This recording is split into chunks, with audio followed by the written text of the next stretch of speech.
TRS 16వ వార్షికోత్సవ సభకి కని విని ఎరగని రీతిలో ఏర్పాట్లు చేస్తున్నారు గులాబీ నేతలు. మొత్తం 276 ఎకరాలను ఈ సమావేశానికి తీసుకున్నారు. భూమి వాడుకున్నందుకు గాను యజమానులకు కిరాయి కూడా ఇవ్వనుంది టీఆర్ఎస్. సభా స్థలాన్ని చదును చూసి మంచిగా బాగు చేసేందుకు 30 రోజులు గడువు పెట్టిరు. అయితే కమిటీ సభ్యులు గట్టిగా పనిచేసుడుతోని 4 రోజుల ముందే రెడీ చేసిరు.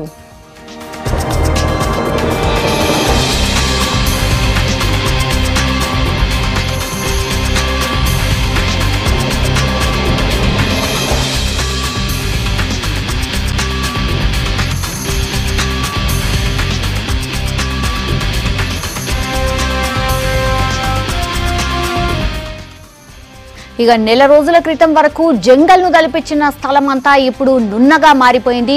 ఇందుకోసానికి 42 డోజర్లు, 20 జేసీబీ, రోడ్డు రోలర్లు, 3 వైబ్రేటర్లు, 70 ట్రాక్టర్లతో పనిచేయించారు. అట్లనే 4000 మంది పన్నులను పెట్టి కంపలు ముళ్ళు లేకుండా చేసిరు. అలాగే ఈ మొత్తాన్ని పార్టీ నేత పెద్ది సుదర్శన్ రెడ్డి దగ్గరుండి పర్యవేక్షించారు.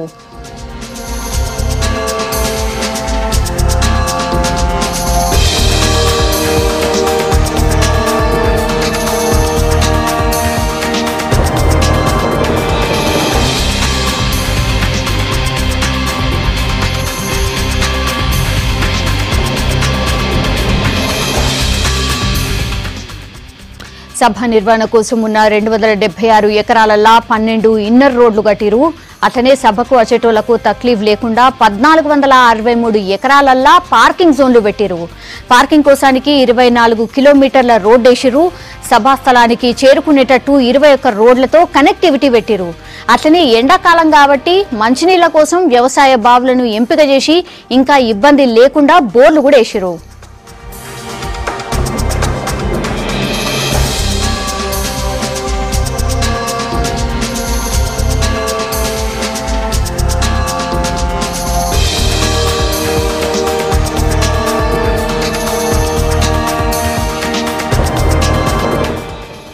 సభకు వచ్చే ప్రజలకు సులువుగా చేరుకునేలా పార్కింగ్ కూడా దూరం లేకుండానే జాగ్రత్త పడ్డారు. అట్లనే 300 లైటింగ్ టవర్లు ఏర్పాటు చేశారు. అత్యవసర పరిస్థితుల కోసం అంబులెన్స్లు, అలాగే సౌండ్ మంచిగా వినిపించేలా, ఎందుకంటే 276 ఎకరాలల్లా ఈ సభాస్థలి ఉంది కాబట్టి మైక్ నుంచి వచ్చే సౌండ్ కంప్లీట్ గా సభ మొత్తం వినబడేటట్టు సౌండ్ సిస్టమ్ మీద కాన్సన్ట్రేషన్ చేసినట్టు కనబడుతోంది. ఆధునిక టెక్నాలజీతో డిజిటల్ సిస్టమ్ ఏర్పాటు చేశారు.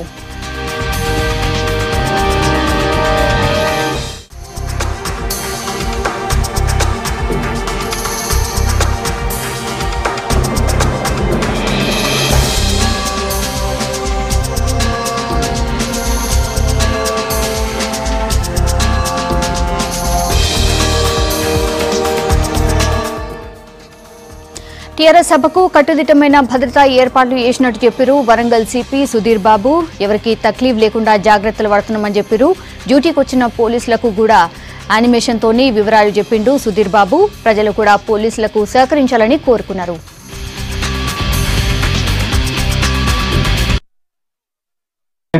నాడు ప్రకాష్ రెడ్డిపేటలో తెలంగాణ రాష్ట్రం యొక్క రాష్ట్ర సమితి యొక్క 16వ వార్షికోత్సవం జరుపుకోవడం జరుగుతుంది.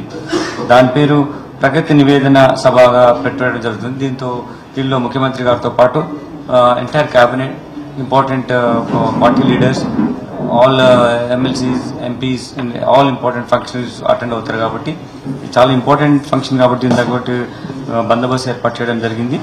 దీంట్లో మేము మొత్తం మా 10 సెక్టర్స్ గా డివైడ్ చేసి బందోబస్తు ఏర్పాటు చేస్తున్నాం. దీనికోసం మొత్తం ఒక 14 మంది ఐపీఎస్ ఆఫీసర్స్, వేరే ప్రాంతం నుంచి పనిచేస్తున్న ఆఫీసర్స్ ని కూడా మేము బందోబస్తుకు డ్రా చేయడం జరిగింది. అంతేకాకుండా ఏపీఎస్పీ, టీఎస్ఎస్పీ బెటాలియన్స్ ఉన్న కమాండెంట్స్ డ్రా చేశాం. వేరే ప్రాంతం ఉన్నటువంటి అడిషనల్ ఎస్పీ, ఏసీపీ ర్యాంక్ అధికారులను కూడా మేము ఇక్కడికి డ్రా చేయడంతో పాటు special parties, city guards, AR force, TSSP battalions మొత్తం కలిపి 6000 కన్నా ఎక్కువ మంది బందోబస్తు ఇక్కడ ఏర్పాటు చేయడం జరుగుతుంది. దీనివల్ల ఏంటంటే ప్రజలకు సరైనటువంటి ఎటువంటి ఇబ్బంది లేకుండా సాధ్యమైనంత వరకు ట్రాఫిక్ పరంగా కూడా ఎటువంటి ఇబ్బంది లేకుండా ఉండే ఏర్పాట్లు మేము చేస్తున్నాం. మనకు రాష్ట్ర నలుమూల నుంచి ఒక 25 లక్షల మంది వస్తున్నారని తెలిసింది కాబట్టి దీని తగ్గట్టుగానే పార్కింగ్ స్లాట్స్ ఏర్పాటు చేయడం జరిగింది. ముఖ్యంగా పార్కింగ్ స్లాట్ 1, 2, 3 ఈ ప్రదేశాల్లో హైదరాబాద్, రంగారెడ్డి, మహబూబ్ నగర్, నల్గొండ, మెదక్, జనగాం, రఘునాథపల్లి ప్రాంతాల నుంచి వచ్చే వాహనాలను ఇక్కడికి పార్కింగ్ చేయడానికి ఏర్పాటు చేయడం జరిగింది. ఈ ప్రదేశాల్లో ముఖ్యంగా కడిపికొండ క్రాస్ రోడ్ నుంచి బట్టుపల్లి నుంచి వస్తూ దర్గా రోడ్డు మీదుగా వెళ్తూ ఈ పార్కింగ్ స్లాట్కు చేరుకునే విధంగా మేము ఈ రూట్ ఏర్పాటు చేయడం జరిగింది. అలానే మనము పార్కింగ్ స్లాట్స్ 4, 5, 6 ఈ పార్కింగ్ P4, P5, P6 కూడా అంటారు వీటిని. వీటిలో నిజామాబాద్, ఆదిలాబాద్, కరీంనగర్, మెదక్ లోని కొంత భాగమైనటువంటి మనం పాత 10 జిల్లాలను తీసుకున్నాం. 31 జిల్లాలు కాకుండా పాత 10 జిల్లాలు తీసుకోవడం జరిగింది. నిజామాబాద్, ఆదిలాబాద్, కరీంనగర్, మెదక్లో భాగమైన సిద్దిపేట అని కూడా తీసుకున్నాం. ఎందుకంటే ప్రాక్సిమిటీ వల్ల కూడా మేము ఈ పార్కింగ్ స్లాట్ ఏర్పాటు చేయడం జరిగింది. సో సిద్దిపేట, భూపాల్పల్లి, పర్కాల్, ములుగు ప్రాంతాల్లో ఉన్నటువంటి వచ్చిన వాళ్ళు కూడా ఈ ఏరియాస్ లో పార్కింగ్ స్లాట్ 4, 5, 6 లో మేము ఏర్పాటు చేయడం జరిగింది. అలానే నిజామాబాద్, ఆదిలాబాద్, కరీంనగర్, మెదక్ జిల్లా నుంచి వస్తున్నటువంటి ఈ సిద్దిపేట ప్రాంతం వచ్చినటువంటి వాహనాలకు కూడా ఎలా మేము ఇక్కడ చేరుకోవాలనేది కూడా మేము క్లియర్ గా వాళ్లకు చెప్పడం జరిగింది. పార్టీ కూడా ఒక యాప్ కూడా డెవలప్ చేస్తారు కాబట్టి ఎవరికి ఇబ్బంది జరగకుండా ఉండే విధంగా ఈ బందోబస్తు కార్యక్రమం చేస్తున్నాం. కేయూసీ క్రాస్ రోడ్ నుంచి పెద్దమ్మగడ్డ నుంచి Mulugu cross road, MGM, Pocham Maidan, Kashibugga మీదుగా వెంకటరమణ జంక్షన్ నుంచి తెలంగాణ జంక్షన్ మీదుగా చింతల్ ఫ్లైఓవర్ నుంచి ఫోర్ట్ రోడ్ తీసుకొని నాయక్ పెట్రోల్ పంప్ నుంచి Ursugutta, then Battupalli cross road తీసుకుంటూ రాజీవ్ గృహకల్ప ద్వారా వాళ్ళు ర్యాంప్స్ వేసి ఉన్నాయి. దానివల్ల ఐరాలో పార్క్ చేయ విధంగా ఏర్పాటు చేయడం జరిగింది.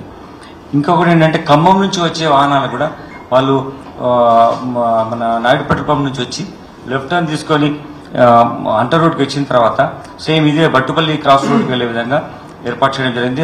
రాజీవ్ గృహకల్ప పక్కన ఉన్నటువంటి ప్రాంతంలో వీళ్ళకు పార్కింగ్ స్లాట్స్ ఇవ్వడం జరిగింది. మన వరంగల్ కమిషనరేట్ పరిధిలో ఉన్న నర్సంపేట్ నుంచి వచ్చే వాహనాలకు గొర్రకుంట నుంచి గొర్రకుంట క్రాస్ రోడ్ నుంచి తెలంగాణ జంక్షన్ మీదుగా చింతల్ ఫ్లైఓవర్ పై నుంచి ఫోర్ట్ రోడ్ నుంచి డైరెక్ట్ గా మళ్ళీ నాయక్ పెట్రోల్ పంప్, దెన్ అంటర్ రోడ్ పై నుంచి ఉర్సుగుట్ట, బట్టుపల్లి క్రాస్ రోడ్ నుంచి రాజీవ్ గృహకల్పకి వెళ్ళి ఇక్కడే పార్కింగ్ చేయడం జరిగింది. అలానే మనము నర్సంపేట మాట్లాడుకున్న తర్వాత భూపాల్పల్లి విషయానికి వస్తే భూపాల్పల్లి, ఈ పర్కాల్, ములుగు ప్రాంతం నుంచి వచ్చే వాహనాలు వీళ్ళకి ములుగు క్రాస్ నుంచి MGM నుంచి జమ్ని థియేటర్, పోతన జంక్షన్, దాని తర్వాత CSR గార్డెన్కి వస్తుంది. అక్కడ నుంచి కొత్తగా వేసిన ఒక రోడ్డు కూడా ఉంది. దాని నుంచి రైల్వే ఫ్లైఓవర్ కు వెళ్ళడం జరుగుతుంది. దాని మీదుగా ఉర్సుగుట్ట, దెన్ చేరుకొని మళ్ళీ పార్కింగ్ స్లాట్స్ కు రావడం జరుగుతుంది. చాలా స్పేషియస్ గా పార్కింగ్ ఏర్పాట్లు ఉన్నాయి. More than 1000 acres of land parking కోసం చేయడం జరిగింది. అంతేకాకుండా అక్కడ ఏమన్నా ఎక్కువగా రోడ్ మీద ట్రాఫిక్ జామ్ ఉంటే కూడా కొన్ని హోల్డింగ్ ఏరియాస్ కూడా పెట్టడం జరిగింది. చుట్టుపక్కల ఉన్నటువంటి ప్రాంతాల్లో కొంచెం హోల్డ్ చేసి మళ్ళీ ట్రాఫిక్ క్లియర్ చేసిన తర్వాత వాళ్ళు వెళ్లే విధంగా మేము ఏర్పాటు చేశాం. వచ్చే ప్రజలకు ఎటువంటి ఇబ్బంది ఉండదు. ఎందుకంటే వచ్చిన తర్వాత అక్కడి నుంచి అన్ని పార్కింగ్ ప్లేసెస్ 1.5 కిలోమీటర్ల డిస్టెన్స్ లోనే మీటింగ్ ప్లేస్లు ఉన్నాయి కాబట్టి 25 లక్షల మంది సభకు వస్తున్నారు కాబట్టి ఎల్లుండి సభ ఏర్పాట్లపై స్పెషల్ నజర్ పెట్టింది పోలీస్ శాఖ. సభకు వచ్చే జనాలు ఎవరు ఎక్కడ పార్కింగ్ చేయాలన్న దాని మీద యానిమేషన్ తో ప్రజెంటేషన్ ఇచ్చారు. పోలీస్ బలగాలు కూడా భారీగానే మోహరిచ్చారు. వింగ్ వారీగా డ్యూటీలు కేటాయించారు. హైదరాబాద్ నుంచి కేసీఆర్ బయలుదేరింది మొదలు మళ్లీ తిరిగి వెళ్లే వరకు ఏం ప్లాన్ అమలు చేయబోతున్నారో చెప్పారు.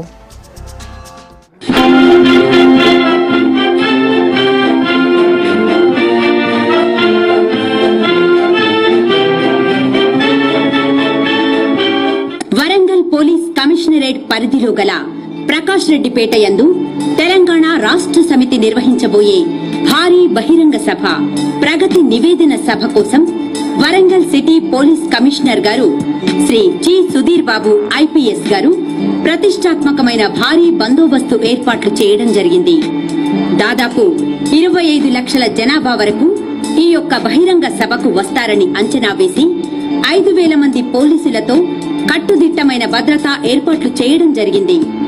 దాదాపు 1000 ఎకరాల విస్తీర్ణంలో నిర్వహించ తలపెట్టిన ఈ భారీ బహిరంగ సభకు తెలంగాణలోని 31 జిల్లాల నుండి ప్రజలు ఇక్కడికి విచ్చేయుచున్న సందర్భంలో ఎటువంటి ట్రాఫిక్ అంతరాయం లేకుండా దాదాపు 20 పార్కింగ్ పాయింట్లను ప్రకాష్ రెడ్డిపేట గ్రౌండ్ కు చుట్టుపక్కల ఏర్పాటు చేయడం జరిగింది. ఎల్లుండి సభ ఏర్పాట్లపై స్పెషల్ నజర్ పెట్టింది పోలీస్ శాఖ. సభకు వచ్చే జనాలు ఎవరు ఎక్కడ పార్కింగ్ చేయాలన్న దాని మీద యానిమేషన్తో ప్రజెంటేషన్ ఇచ్చిరు. పోలీస్ బలగాలు కూడా భారీగానే మోహరించిరు. వింగ్ వారీగా డ్యూటీలు కూడా కేటాయించారు. హైదరాబాద్ నుంచి కేసీఆర్ బయలుదేరింది మొదలు మళ్లీ తిరిగి వెళ్లే వరకు ఏం ప్లాన్ అమలు చేయబోతురో ఒకసారి చెప్పారు. బారికేడ్లు, చైన్ లింక్ ఫెన్సింగ్లతో సెక్టార్లుగా విభజించడం జరిగింది. బహిరంగ సభ ప్రదేశం నుండి రైల్వే ట్రాక్ వెళ్లుచున్నందున ఇట్టి రైల్వే ట్రాక్ వెంబడి ఇరువైపులా జీఆర్పీ మరియు ఆర్పీఎఫ్ సిబ్బందితో పెట్రోలింగ్ ఏర్పాటు చేయడం జరిగింది. బహిరంగ సభకు విచ్చేయుచున్న ప్రజల కోసం మరియు పోలీసు వారి సహాయ సహకారాల కోసం బహిరంగ సభ వద్ద ఒక కంట్రోల్ రూమును కూడా ఏర్పాటు చేయడం జరిగింది.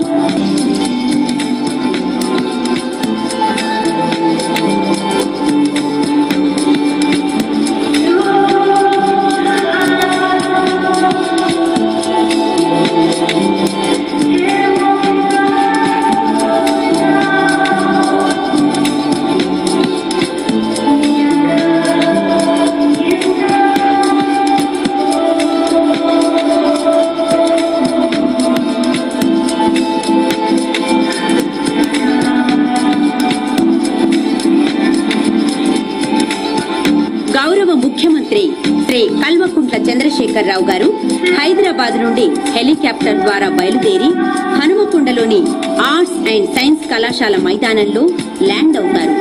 అక్కడి నుండి రోడ్డు మార్గంలో అదాలత్ జంక్షన్ మీదుగా హంటర్ రోడ్లోని కెప్టెన్ లక్ష్మీకాంతారావు ఎంపీ రాజ్యసభ గారి నివాసానికి చేరుకుంటారు. తిరిగి కెప్టెన్ లక్ష్మీకాంతారావు గారి నివాసం నుండి రోడ్డు మార్గంలో Hunter road Adalat junction collectorate మీదుగా నిట్ వద్ద లెఫ్ట్ టర్న్ తీసుకుని బంధం చెరువు మీదుగా ప్రకాష్ రెడ్డిపేటలోని భారీ బహిరంగ సభ జరుగు ప్రదేశానికి చేరుకుంటారు.